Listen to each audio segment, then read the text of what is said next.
Canal Rastros do Medo. História: o pescador Mãos de Gancho. O sussurro de uma lenda amaldiçoada. Noite na pequena vila de pescadores de Porto Escuro era um manto denso e úmido, tecido com o cheiro de sal e peixe, e um silêncio pesado que só era quebrado pelo lamento distante do mar. Velhos marujos, com a pele curtida pelo sol e pelos ventos, reuniam-se nas tavernas mal iluminadas, suas vozes roucas entoando canções antigas sobre a fúria das ondas e os mistérios das profundezas. Mas havia uma história, uma lenda sombria, que eles só contavam em voz baixa, com os olhos vidrados e a cerveja intocada. A história do pescador Mãos de Gancho.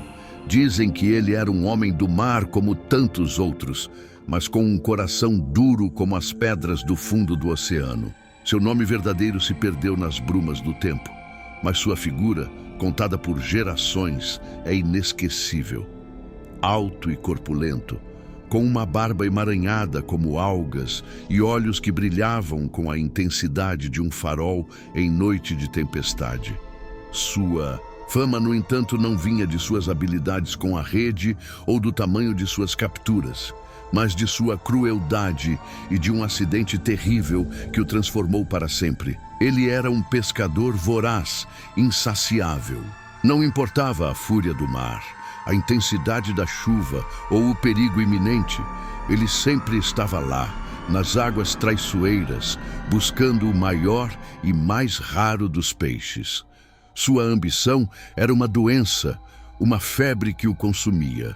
E foi essa ambição desenfreada que o levou ao seu destino trágico. Uma noite, durante uma tempestade sem precedentes, quando o céu e o mar se fundiram em um turbilhão de fúria, ele se recusou a voltar para a segurança do porto. Estava determinado a pegar um lendário peixe-diabo, uma criatura gigantesca que, segundo a lenda, habitava as profundezas mais escuras. Mas o mar tem seus próprios desígnios. Em meio ao caos, uma onda colossal se ergueu, engolindo seu pequeno barco como um brinquedo. Quando as águas se acalmaram e os primeiros raios de sol romperam as nuvens pesadas, os poucos que se atreveram a procurá-lo encontraram apenas os destroços de sua embarcação e o rastro de sangue que manchava as ondas. Pensaram que ele havia se perdido nas profundezas, mais uma vítima da ira implacável do oceano. Mas eles estavam enganados. Dias depois, ele reapareceu. Não em carne e osso, mas como uma aparição horripilante. Suas mãos, as ferramentas de seu ofício, haviam sido irremediavelmente dilaceradas pelo acidente. Em seu lugar, ele havia forjado ganchos de metal retorcido, afiados como navalhas, presas aos seus pulsos com tiras de couro envelhecido. Seus olhos, antes brilhantes, agora eram poços negros de ódio e ressentimento. A voz, antes rouca, agora era um arranhar gutural, como areia grossa sendo arrastada. A partir daquele dia, o pescador Mãos de Gancho deixou de ser um homem e se tornou um espectro, uma maldição ambulante. Ele não pescava mais para viver, mas para se vingar. Vingar-se do mar que o mutilou, dos homens que não o ajudaram, da vida que o abandonou. Seus ganchos, outrora usados para prender peixes, agora eram instrumentos de terror. Relatos começaram a surgir, sussurrados com medo e descrença, de pescadores desaparecidos, de barcos encontrados vazios e à deriva, com marcas de ganchos nas velas rasgadas. Horror que chegou à vila Sombra do Pescador. Mãos de Gancho pairava sobre Porto Escuro como uma nuvem de tempestade. As crianças eram alertadas a não se aproximar do cais ao anoitecer, e os pescadores se recusavam a sair para o mar sozinhos. O medo era um parasita, corroendo a alma da pequena comunidade. As histórias, antes sussurros, agora eram gritos de pânico. A cada nova desaparição, o temor crescia e a figura do pescador Mãos de Gancho se tornava mais real, mais palpável. João, um jovem pescador com um coração valente e uma mente cética, zombava das lendas. Ele acreditava que tudo não passava de histórias de velhas para assustar crianças. Suas palavras eram um bálsamo para alguns, mas para outros, um sinal de sua própria ignorância e de sua inevitável ruína. O mar é perigoso, sim, ele dizia com um sorriso altivo, mas fantasmas? Besteira. Sua noiva, a doce Maria, porém, não compartilhava de sua coragem. Seus olhos grandes e escuros estavam sempre cheios de uma apreensão silenciosa. Ela havia crescido ouvindo as histórias, e o medo estava entranhado em sua alma. Suas súplicas para que João não fosse pescar em noites de lua nova, quando, segundo a lenda, o pescador Mãos de Gancho era mais ativo, eram ignoradas. "Não se preocupe, meu amor", ele dizia, beijando sua testa. "Eu volto antes do amanhecer, com a rede cheia." Mas uma noite, a noite da lua nova mais escura do ano, João não voltou. Maria esperou no cais, com o coração batendo como um tambor, descontrolado, até que o sol nascesse, tingindo o céu de laranja e roxo. O barco de João estava lá, balançando suavemente com as ondas, mas vazio. A rede estava emaranhada e rasgada, e nas laterais da embarcação, profundas e irregulares marcas de arranhões denunciavam uma luta feroz. Não eram marcas de rochas ou de outros barcos, eram marcas de ganchos. O desespero de Maria foi um lamento que ecoou por toda a vila. A incredulidade de João havia custado sua vida. Os pescadores, com os rostos pálidos, retiraram o barco da água. Ninguém precisava dizer uma palavra. Todos sabiam. O pescador, Mãos de Gancho, havia reivindicado mais uma vítima. A partir daquele dia, o ceticismo morreu em Porto Escuro. O medo se transformou em terror paralisante. As luzes das casas permaneciam acesas durante a noite e as janelas eram fechadas, com tábuas e pregos, como se pudessem barrar a entrada do mal. As crianças não brincavam mais na praia e os sons de risos e brincadeiras foram substituídos por um silêncio opressor. A sombra que persegue a vila estava mergulhada em um pesadelo, acordado. A cada noite, o vento trazia consigo os sussurros do mar e, junto a eles, o som metálico e arrastado dos ganchos do pescador. Ninguém ousava sair depois do anoitecer. As ruas ficavam desertas, as casas seladas, e o único som audível era o de corações batendo descompassadamente. Pedro, um jovem pescador, era o próximo da lista de vítimas. Ele havia ignorado os avisos dos mais velhos e, em sua arrogância, decidira desafiar a lenda. "Eu não tenho medo de velhas histórias", ele declarou na taverna, batendo o copo na mesa. O pescador Mãos de Gancho é apenas um fantasma para amedrontar os fracos. Naquela mesma noite, Pedro partiu para o mar, determinado a provar que estava certo.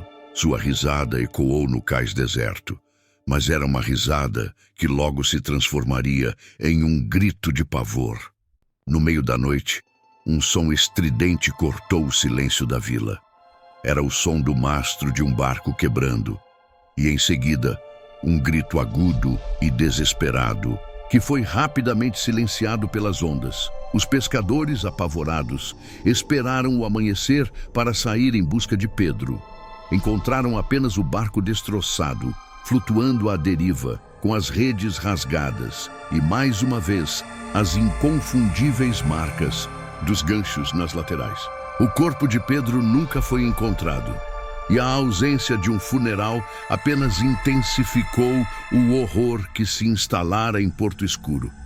O pânico era generalizado. As famílias começaram a abandonar a vila, deixando para trás suas casas, suas memórias e seus meios de subsistência. As ruas, antes movimentadas, agora eram apenas um eco da vida que ali existiu. Porto Escuro estava se tornando uma cidade fantasma, uma homenagem sombria à lenda que havia se tornado realidade.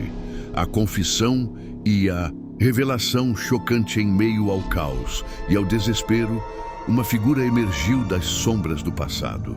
Velho Elias, o mais antigo dos pescadores, cujas mãos tremiam e cujos olhos carregavam o peso de anos de segredos, decidiu que era hora de quebrar o silêncio. Ele era o último elo vivo com o passado do pescador Mãos de Gancho, e o peso da verdade era um fardo pesado demais para carregar sozinho. Com a voz embargada pela emoção e pelo medo, ele reuniu os poucos moradores que ainda restavam em Porto Escuro. O ambiente era denso, carregado de expectativa e apreensão. Todos sabiam que algo importante estava prestes a ser revelado, algo que poderia mudar tudo. Eu conheci o pescador Mãos de Gancho. Ele começou, sua voz um mero sussurro que mal podia ser ouvido acima do lamento do vento. Ele era um homem bom antes que a ganância o consumisse. Elias revelou a verdade, uma história que havia sido mantida em segredo por décadas. O pescador Mãos de Gancho, cujo nome verdadeiro era Horácio, era de fato um pescador talentoso e respeitado. No entanto, sua ambição por riquezas o levou a um pacto sombrio com uma figura misteriosa, que se dizia ser um antigo deus marinho. Esse pacto, em troca de uma pesca abundante, exigia um sacrifício. A cada lua nova, uma alma humana seria entregue ao mar. No início, Horácio hesitou, mas a promessa de riqueza era tentadora demais. Ele começou a jogar pequenos objetos no mar, como uma forma de cumprir o pacto sem ferir ninguém. Mas o deus marinho não se contentou com isso. A cada vez, ele exigia mais. E Horácio, viciado na abundância que o pacto lhe trazia, se tornou escravo de sua própria ganância. Foi então que o acidente aconteceu. O mar, furioso com a desobediência de Horácio em entregar almas humanas, se rebelou. A tempestade que dilacerou suas mãos não foi um acidente, mas uma punição. E os ganchos que ele forjou para si não eram apenas próteses. Eram um lembrete cruel de sua traição, uma manifestação física. A revelação chocou os poucos que ainda restavam. O pescador, Mãos de Gancho, não era apenas um monstro. Era uma alma torturada, presa em um ciclo de violência e desespero. O terror não diminuiu, mas se transformou em uma tristeza profunda, uma empatia sombria por um homem que havia se perdido para a escuridão, a fuga e a desesperança. A verdade, embora reveladora, não trouxe alívio. Pelo contrário, apenas intensificou o sentimento de desamparo. O pescador Mãos de Gancho não era uma lenda a ser dissipada, mas uma maldição a ser temida. Não havia como lutar contra ele, não havia como detê-lo. A única saída era a fuga. Os moradores, que ainda não haviam partido, apressaram-se em empacotar o que podiam. O cais, antes um lugar de trabalho árduo e risadas, agora era um palco para cenas de desespero. Famílias inteiras se amontoavam em pequenos barcos, dispostas a enfrentar os perigos do mar aberto em vez de permanecerem em Porto Escuro. O cheiro de sal e peixe era misturado ao cheiro de medo e despedida. A cada barco que partia, a vila se tornava mais vazia, mais desolada. As casas, antes cheias de vida, agora eram apenas cascas vazias, com janelas cegas e portas batendo com o vento. O som de passos nas ruas desertas era amplificado pelo silêncio, e o sussurro do mar parecia carregar o lamento de uma vila moribunda. Mesmo assim, havia um grupo que se recusava a partir. Velho Elias e alguns dos pescadores mais experientes, apesar do medo, sentiam que era seu dever, seu destino, permanecer. Eles acreditavam que, de alguma forma, poderiam encontrar uma maneira de quebrar o pacto, de libertar Horácio de sua maldição. Ou talvez, apenas talvez, pudessem morrer em seu próprio lar, em vez de se tornarem nômades assombrados. No entanto, a noite trouxe consigo uma nova onda de terror. O pescador. Mãos de Gancho não se contentava em deixar a vila em paz. Ele os perseguia, atormentava-os. Das sombras, os sons de seus ganchos arrastando-se no cais, os gemidos que pareciam vir do fundo do oceano, os sussurros que pareciam chamar seus nomes. O medo era um inimigo invisível, mas real, que os sufocava a cada respiração. Elias, em sua sabedoria, tentou decifrar os antigos manuscritos de sua família, em busca de alguma pista, alguma maneira de quebrar o ciclo de violência. Ele sabia que o pacto de Horácio não era apenas com o deus marinho, mas com algo mais antigo e mais sombrio, algo que se alimentava de desespero e tragédia. Cada palavra, cada símbolo, era um enigma a ser decifrado e o tempo estava se esgotando. O confronto final e o último sacrifício. Com o último vestígio de esperança se esvaindo, Elias, em sua busca desesperada, encontrou a verdade oculta em um antigo mapa náutico desbotado pelo tempo e manchado pela maresia. Não era um mapa de terra, mas das correntes e dos redemoinhos mais profundos do oceano. E no centro dele, um ponto marcado com um símbolo ancestral, esquecido por quase todos. Era o local onde Horácio havia feito seu pacto, o local onde o deus marinho habitava. A lenda dizia que para quebrar um pacto daquele tipo era necessário um sacrifício, não de vida, mas de renúncia. Uma renúncia voluntária de tudo o que era valioso, de tudo o que era cobiçado. Somente assim a dívida poderia ser paga e a alma amaldiçoada poderia encontrar a paz. Elias sabia o que tinha que fazer. Reuniu os poucos pescadores que ainda permaneciam em Porto Escuro. Suas vozes eram baixas, carregadas de resignação, mas seus olhos mostravam uma determinação sombria. Eles iriam enfrentar o pescador Mãos de Gancho uma última vez, não para lutar, mas para tentar libertar sua alma. Naquela noite, a mais escura e silenciosa de todas, os poucos homens que restavam em Porto Escuro embarcaram em um pequeno barco de pesca. O mar estava calmo, um espelho negro que refletia as estrelas distantes. A lua estava escondida e a escuridão era quase total. Um manto que envolvia o mundo. Eles remaram em silêncio, guiados apenas pela luz de uma lanterna antiga e pelo conhecimento profundo das águas. A cada remada, a tensão aumentava. O ar se tornava mais pesado. A expectativa de um encontro iminente era quase insuportável. Chegaram ao local marcado no mapa. Uma área de águas profundas e estranhamente calmas, onde as correntes pareciam se aquietar em respeito a algo antigo e poderoso. Elias, com os olhos fixos na superfície da água, ergueu uma pequena ânfora de barro.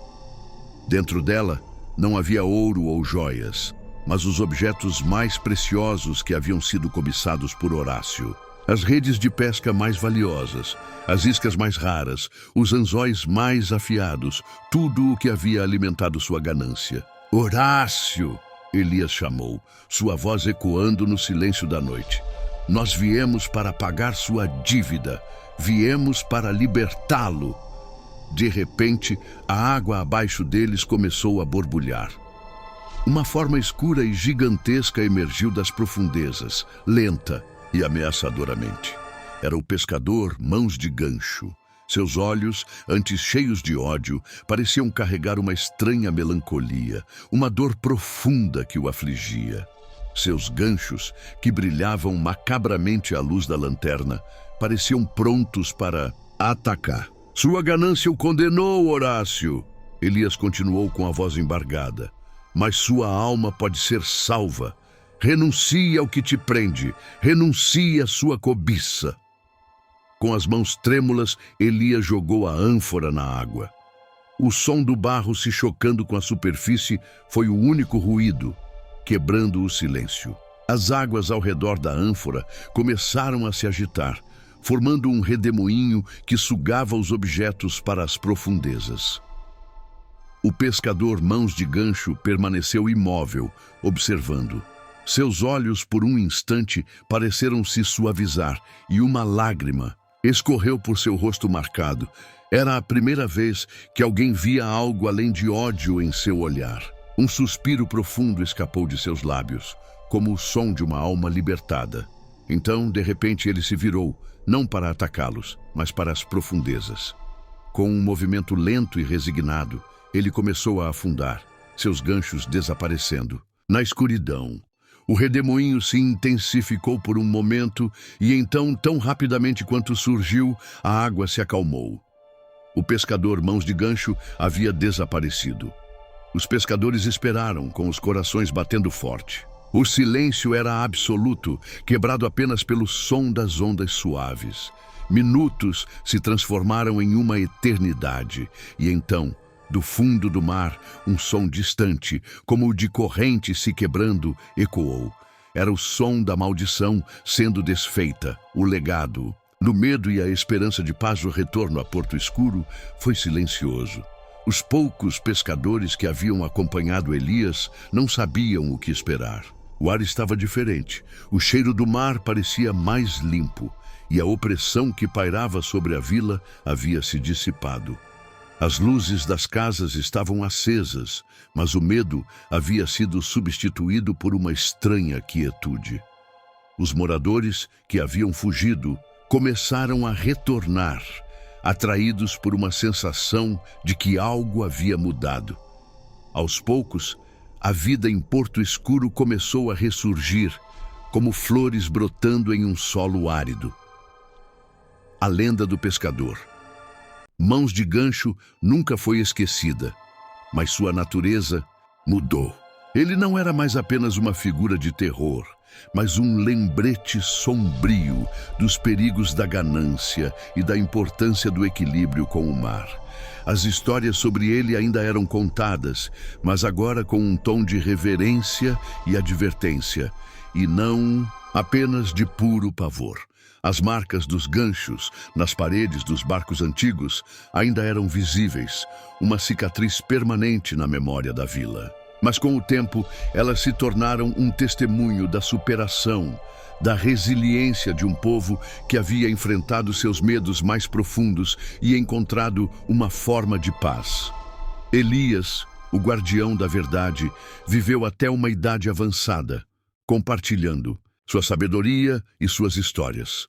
Ele ensinou às novas gerações sobre os perigos da cobiça e a importância de respeitar o mar e suas criaturas. E embora a figura do pescador Mãos de Gancho ainda pudesse causar um arrepio na espinha em noites de tempestade, ele era, acima de tudo, um lembrete de que mesmo nas profundezas mais escuras do medo, a esperança de redenção sempre existe. Porto Escuro se reconstruiu, mas nunca mais foi a mesma. A sombra do pescador Mãos de Gancho, embora mais leve, ainda pairava. Uma lembrança constante de que o mal pode assumir muitas formas e que a verdadeira libertação vem do reconhecimento dos próprios erros e da renúncia ao que nos corrompe. A lenda se tornou um farol, não para afastar navios, mas para guiar almas, um testamento da complexa relação entre o homem, a natureza e as forças que residem além de nossa compreensão. E aí conseguiu prender a respiração até o final? Essa história, cheia de mistérios e arrepios, foi apenas um vislumbre do que o Rastros do Medo pode trazer para você. Se você sentiu o coração acelerar e a curiosidade despertar, deixe seu like neste vídeo e inscreva-se no canal para não perder nenhum dos nossos próximos contos assustadores. E para mergulhar ainda mais fundo nos mistérios do desconhecido, clique no vídeo que está aparecendo na tela agora mesmo. Garanto que a próxima história será tão arrepiante quanto esta.